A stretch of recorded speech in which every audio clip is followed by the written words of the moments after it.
It was on January 15th, in 1785, that we got the fellow who started down the right path with what turned out to be the wrong idea, but that is the way that it is sometimes in science.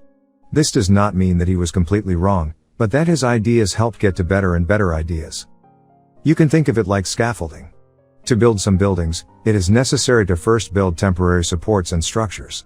Scaffolding is not the building, but is what it takes to have the building. The scaffolding is later removed, and poofta, you have the building. That is what happened with William Prout and his ideas about the mass of atoms. He thought that hydrogen was the basic building block of all other atoms, and that each atom would then weigh some multiple of the hydrogen atom. This turned out to not be exactly right, but it got others to thinking, and they made improvements on Prout's ideas.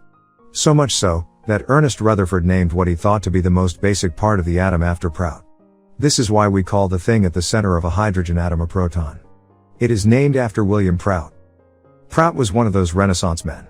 He could know a great deal about a great many things because not much was known in his day. In other words, Prout could have read every book that had ever been written on different subjects, and he could do research in many different areas too. We can't do that today, because there is just too much to be known. Take for example, an astrophysicist, he or she cannot even know all that is known about astrophysics. There is just too much these days for any one person to know it all. Prout also made great discoveries in food science too. He was the first scientist to classify the components of food into the three main divisions of carbohydrates, fats, and proteins. He also made great advances in how animals digest food. Encourage curiosity.